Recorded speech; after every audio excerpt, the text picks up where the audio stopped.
கர்த்தராகிய இயேசுவின் இனிமையுள்ள நாமத்தில் நான் உங்களை வாழ்த்துகிறேன், வரவேற்கிறேன். இந்த ராத்திரி வேளையிலும் தேவனுடைய வார்த்தையுமாய் உங்களோடு கூட ஆயிருக்க தேவன் கிருபை செய்திருக்கிறார். அவர் நல்லவர், வாக்கு மாறாத்த தேவன். இந்த காலை வேளையிலிருந்து இதுவரைக்கும் நம்மை பாதுகாத்து வழி நடத்தியவர். அவர் இந்த நாடுகளிலும் நம்மை ஆசீர்வதிக்க வல்லமை உள்ள தேவனாயிருக்கிறார். நாம் ஜெபிக்கலாம். தேவனே, இந்த ராத்திரி வேளையிலப்பா உம்முடைய பிரசனத்தால் நீர் எங்களை நிரப்பும். தெய்வீக ஆசீர்வாதம் உள்ள மக்களாய், தெய்வீக சிந்தனை உள்ள மக்களாய் நாங்கள் கடந்து செல்ல நீர் கிருபை செய்யும். தேவனே, இந்த நேரத்திலும் கூட உம்முடைய பிரசனம் எங்கள் நடுவில் இறங்கட்டும்.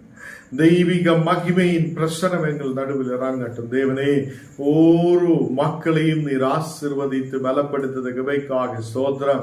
இந்த மக்களுடைய ஆவிக்குரிய கண்கள் திறக்கப்படுத்த கிருபைக்காக ஸ்தோத்திரம். தேவனே, பரத்திலிருந்து வருத ஞானத்தையும் கிருபையையும் அறிவையும் இந்த மக்கள் பெற்றுக்கொள்ள நீர் கிருபை செய்ததுக்காக ஸ்தோத்திரம். தேவனே, இந்த நாடுகளில் நாங்கள் ஆண்டவரே ஒருமனப்பட்டு ஜெபிக்க, தேசத்துக்காக, குடும்பத்துக்காக, மக்களுக்காக ஜெபிக்கப்பட நீர் கிருபை செய்ததுக்காக ஸ்தோத்திரம். இந்த நாடுகளில் ஜெபத்தை குறித்து நாங்கள் தியானித்து வரும்போது தேவனே உம்முடைய பிரசனத்தால் நீர் எங்களை நிரப்பும், புத்தியால் ஞானத்தால் நிரப்பும். ஆண்டவரே, உம்முடைய வசனங்களை புரிந்ததுக்கான கிருபைகளை நீர் கொடும். இன்னைக்கு ஆண்டவரே கடந்து வந்திருக்கிற ஒவ்வொரு மக்களையும் உம்முடைய கரத்தில் ஒப்பு கொடுத்து ஜெபிக்கிறேன். நீர் ஆசீர்வதித்து பலப்படுத்தும். ஆண்டவரே, ஒவ்வொரு குடும்பத்துக்குள்ளேயும் தெய்வீக சமாதானம் இறங்கி வருவதற்காக ஸ்தோத்திரம். நீர் பரிசுத்தர், உன்னதமான தேவன்.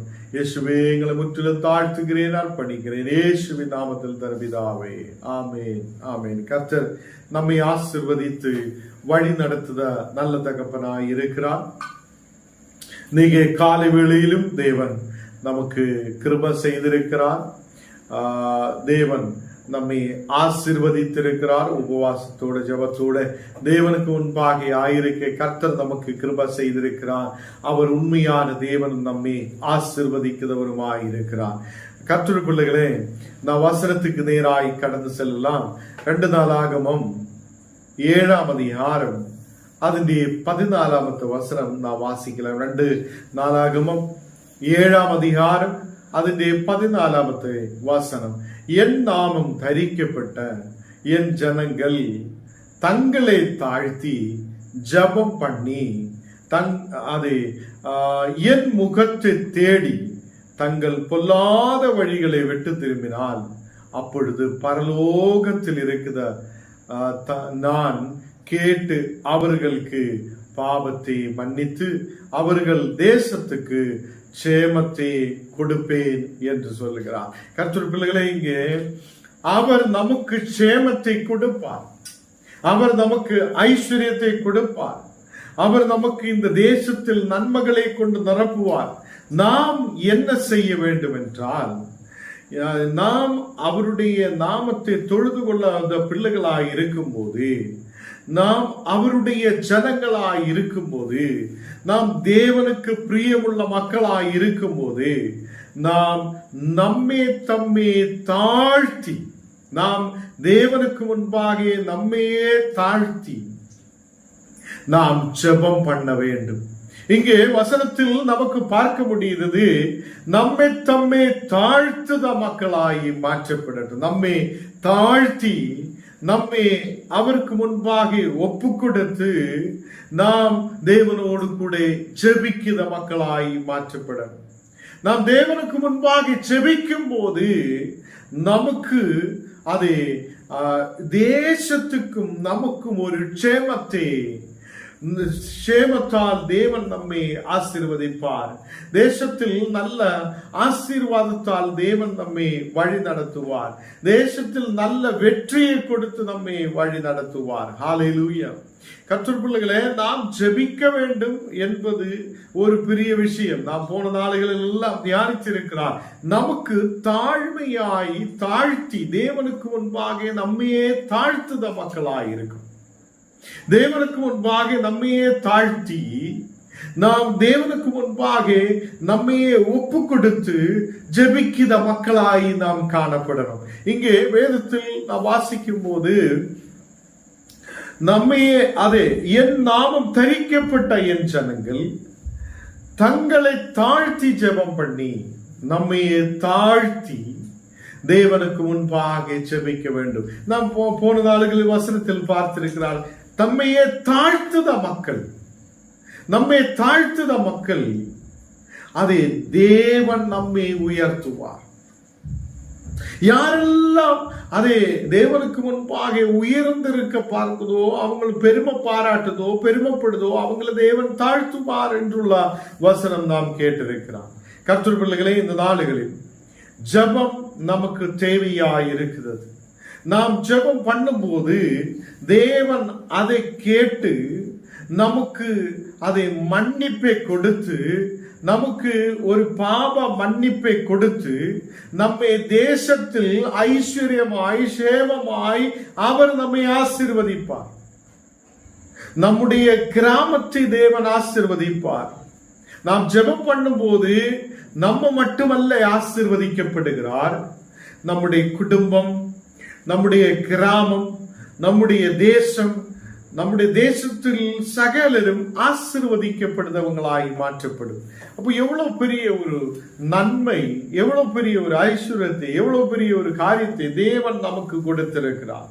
இங்கே நாம் அவருடைய நாமத்தை தொழுது கொள்ளுத பிள்ளைகளாயிருக்கும் போது, அவருடைய நாமத்தை தரிக்கப்பட்டிருக்கிற மக்களாயிருக்கும் போது, அவருடைய ஜனங்களாயிருக்கும் போது, நாம் நம்மை தம்மே தாழ்த்தி அதை நாம் ஒப்பு கொடுத்து தேவனுக்கு முன்பாக கடந்து வருத மக்களாய் மாற்றப்படுகிறோம். அப்படி நம்மையே தாழ்த்துத மக்களாய் இருக்கும் போது நாம் தேவனுடைய முகத்தை தேடுதவங்களாய் மாற்றப்படும். தேவனுடைய முகத்தை தேடுத மக்களாய் மாற்றப்படணும். அவருடைய முகத்தை நாம் தேடணும்.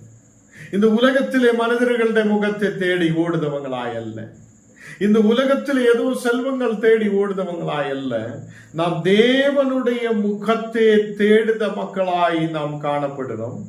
தங்கள் பொல்லாத வழிகளை விட்டு திரும்பினவராய் மாற்றப்படணும். அப்போ பொல்லாத வழிகளை நாம் விட்டு திரும்பணும். அதே மாதிரி தேவனுடைய முகத்தை நாம் தேடணும். அப்போதான் தேவன் நமக்கு நம்முடைய ஜெபத்தை கேட்டு நம்முடைய பாவங்களை மன்னித்து நம்முடைய தேசத்துக்கு அவர் சேமத்தை அனுப்புவார். அப்ப ஜெபிக்குது என்று சொல்லும் போது ஏதோ சும்மாவே வந்து உட்கார்ந்து நம்ம ஜெபிச்சுட்டு போகுதவங்களாய் அல்ல, நமக்கு ஒரு பாவ மன்னிப்பை தேவன் கொடுக்கிறார். அதே மாதிரி பொல்லாத வழிகளை விட்டு திரும்புவதற்கான ஒரு நேரத்தை தேவன் கொடுக்கிறார். அவருடைய முகத்தை தேடுவதற்கான ஒரு நேரத்தை தேவன் நமக்கு கொடுக்கிறார். அப்போ 15வது வசனம் நான் வாசிக்கும் போது, இந்த ஸ்தலத்திலே செய்யப்படும் ஜபத்துக்கு என் கண்கள் திறந்திருக்கிறவைகளும் என் செவிகள் கவனித்திருக்கிறவங்களுமாயிருக்கும். இங்கே அவருடைய செவி நமக்காக திறந்திருக்கிறது. நிறைய வசனங்கள் நாம் கேட்டிருக்கிறார். அவருடைய செவி நமக்காக திறக்கப்பட்டிருக்கிறது. நம்முடைய ஜெபத்தை கேட்கிறவங்களாய் இருக்கிறார். அவருடைய கண்கள் திறந்திருக்கிறது, அவருடைய செவி கவனமாயிருக்கிறது என்று சொல்லப்படுகிறார். இப்ப தேவனுடைய செவிகள் நமக்கு நம்முடைய ஜெபத்தை கேட்க கவனமாயிருக்கிறது. நாம் காலையில் எழும்புகிறார், தூங்குகிறார், வேலைகள் செய்கிறார், போகிறார், வருகிறார், எப்படியோ நம்ம வாழுகிறார் என்றல்லாதே தேவன் எனக்காக அவருடைய செவிகளை கவனித்து வைத்திருக்கிறார் என்று நாம் நினைவு கூறுவது இல்லை. சில பேர் சுத்தமாய் மறந்து விடுகிறார். சில நேரத்தில் அவருடைய கண்கள் திறந்திருக்கிறார் என்று நாம் புரியாமலே இருக்குதார். நாம் இந்த உலகத்திலே அதை நிறைய பொருள்களின் மேல் நம்முடைய கவனம் இருக்கிறார்.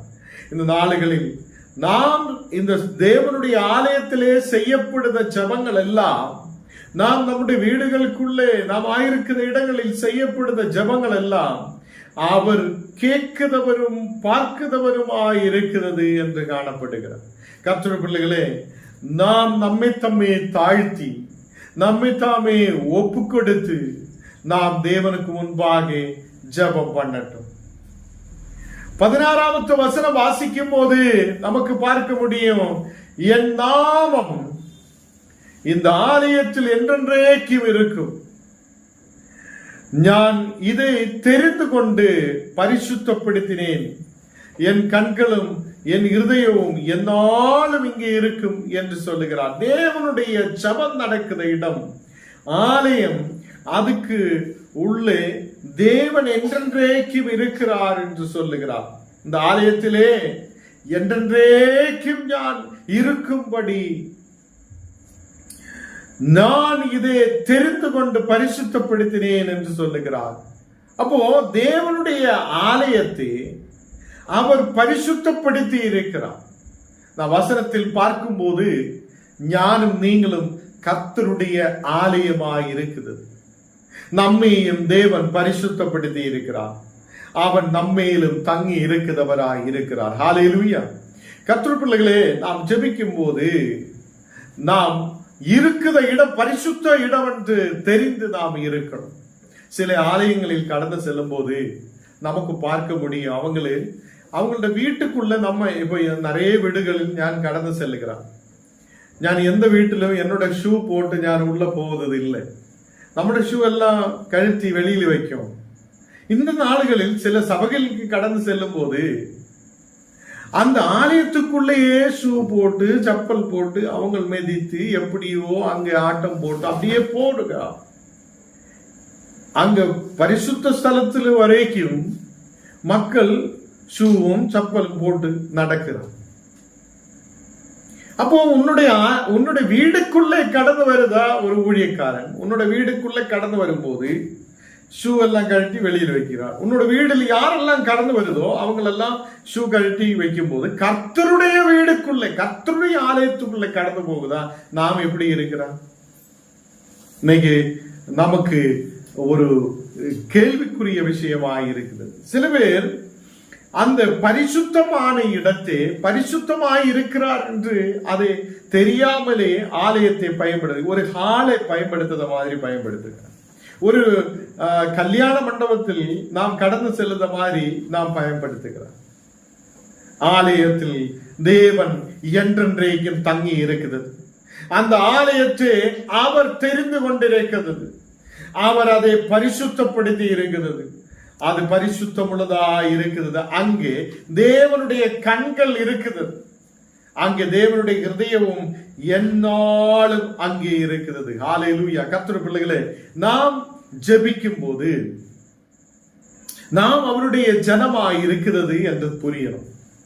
நீங்களும் ஞானும் அவருடைய ஜனங்களாய் இருக்கிறது, அவருடைய பிள்ளைகளாய் இருக்கிறது, அவருடைய மக்களாய் இருக்கிறது என்று நமக்கு புரியணும். நம்மை தாமே தாழ்த்தணும். ஆண்டவரே, நான் உம்முடைய பாதத்தில் அமர்ந்திருக்கிறேன், என்னையே தாழ்த்தி ஒப்பு கொடுக்கிறேன், நான் எதுவும் இல்லப்பா, உம்முடைய தெய்வனால் இந்த உலகத்தில் ஆயிருக்கிறேன் என்று சொல்லுத மக்களாய் நாம் காணப்படணும். நம்முடைய பொல்லாத வழிகளை நாம் விட்டு விலகணும். நம்முடைய வாயிலிருந்து வருத வார்த்தைகளை நாம் கொஞ்சம் கவனமாய் பேச வேண்டும். நிறைய பேர் இந்த நாளுகளில் நாம் கடந்து செல்லுற இடங்களில் எல்லாம் பேசிட்டே இருக்கும் போது கெட்ட வார்த்தை வரும். இப்போ ஊழியக்காரன் இருக்குதாரோ வேற யாராவது இருக்குதாரோ அப்படி ஒன்றும் பார்க்க மாட்டேன். அப்படியே வீட்டிலே பேசுற மாதிரி பேசி வரும்போது தானாவே எப்பவுமே பேசிட்டு இருக்கும்போது அது அப்படியே வந்துட்டு இருக்கும். அல்லேலூயா. இந்த நாளையில் கர்த்தருடைய பிள்ளைகளே, நம்முடைய வாயிலிருந்து சோத்திர வெளிகள் வரட்டும். நம்முடைய வாயிலிருந்து கர்த்தரை துதிக்குதா, அது துதிகள் நம்முடைய வாயிலிருந்து வரட்டும். நாம் எப்போதும் ஜெபிக்கிற மக்களா இருக்கணும். பொல்லாத வழிகளை விட்டு விலகட்டும். அந்த பொல்லாத வழிகளை விட்டு விலகும் போதுதான் உன்னுடைய ஜெபத்தை தேவன் கேட்பார். அதே மாதிரி அவருடைய முகத்தை தேடும் போதுதான் அவர் நம்முடைய ஜெபத்தை கேட்பார். ஏன் ஆண்டவரே என்னுடைய ஜெபத்தை கேட்க மாட்டேன், ஏன் நான் ஜெபிச்சுட்டு எதுவும் பதில் இல்லையே என்று சொல்லுத மக்கள் இந்த நாளுகளில் அவங்களுடைய பொல்லாத வழிகளை விட்டு திரும்பட்டும். அவங்களுடைய அதை வழிகளை விட்டு திரும்பி நேர கர்த்தருடைய முகத்தை தேடட்டும். கர்த்தருடைய முகத்தை தேடும் போது அவர் உன்னுடைய ஜெபத்தை கேட்டு உனக்கு பாவ மன்னிப்பையும் உன்னுடைய தேசத்துக்கு சேமத்தையும் ஐஸ்வர்யத்தையும் அவர் அனுப்புவார் என்று நாம் புரியட்டும். ஹல்லேலூயா. இந்த நாடுகளில் நமக்கு ஒரு வசனத்தில் லூக்கா 4வது அதிகாரத்தில் பார்க்கும் போது இயேசு அங்கே 40 நாளுகள் ராவும் பகலும் அவர் அதை உபவாசிக்கிறார்.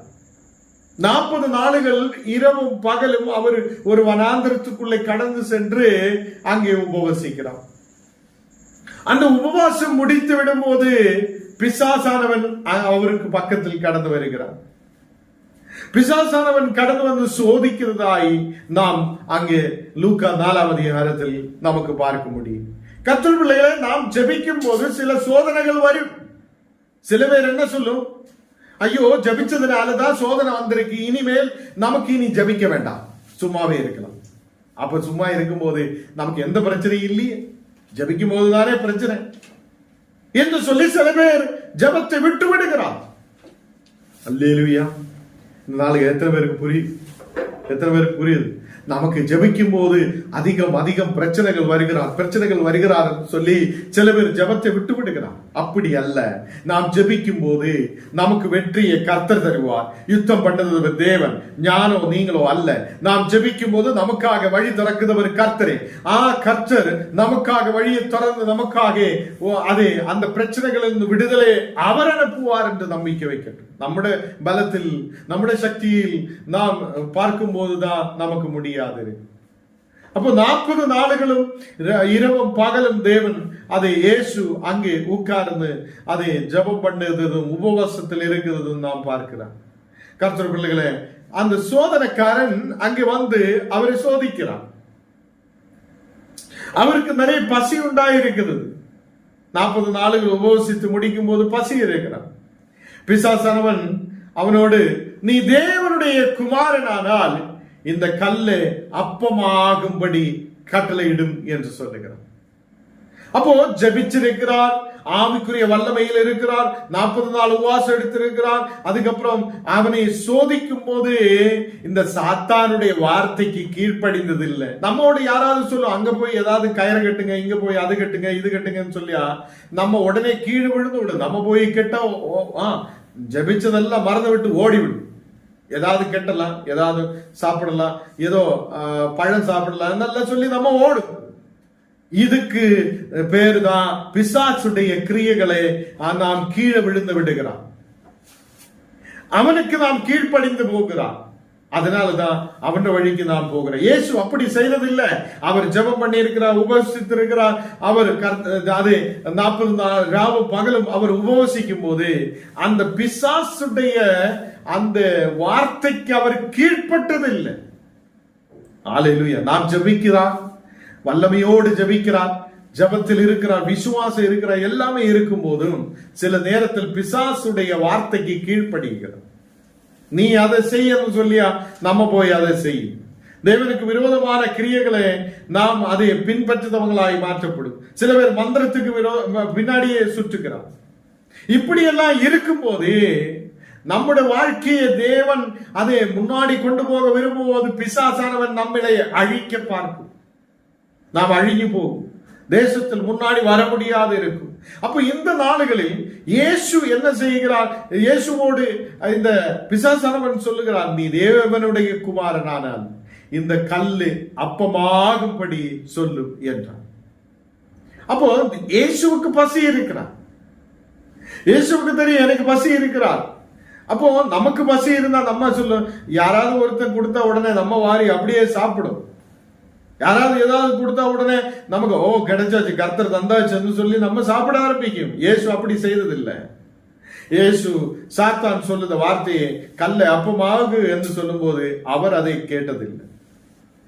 அவன் பிரதி உத்தரமாக மனுஷன் அப்பத்தினாலே மாத்திரமல்ல தேவனுடைய ஒவ்வொரு வார்த்தையினாலும் பிழைப்பான் என்று எழுதி இருக்கிறது. இந்த வசனம் நாம் புரியணும். நாம் எதுக்கு ஜெபிக்கிறார்? எதுக்கென்றால் தேவனுடைய ஒவ்வொரு வார்த்தையினாலும் நமக்கு பிழைக்க முடியும். இந்த உலகத்தில் நமக்கு நல்லபடி இருக்க முடியும். இந்த உலகத்தில் நமக்கு வாழ முடியும். தேவனுடைய வார்த்தையால் நமக்கு முன்னாடி வர முடியும். இது நம்பிக்கை வைக்கணும். எத்தனை பேர் நம்பிக்கை வைக்கிறார்? ஹல்லேலூயா. கர்த்தருடைய வார்த்தையால் எனக்கு இந்த உலகத்தில் பிழைக்க முடியும். கர்த்தருடைய வார்த்தையால் எனக்கு முன்னாடி கடந்து செல்ல முடியும். அவர் எனக்கு பலத்தை கொடுப்பார் என்று எத்தனை பேர் நம்பிக்கை வைக்கிறார்? ஹல்லேலூயா.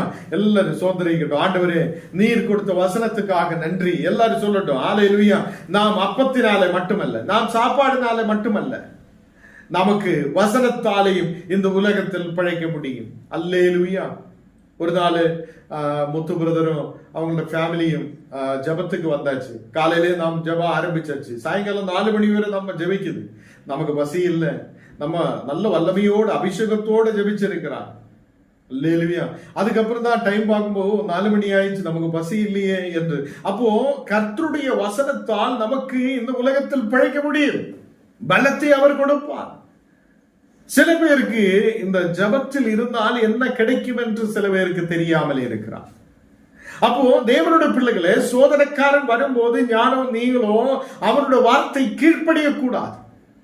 சோதனைக்காரன் நம்மை சோதிக்க வரும். சில மனிதருக்குள்ள ஏறி நம்மளை சோதிக்க வரும். நம்ம அப்போ கீழே விழுந்து விடக்கூடாது.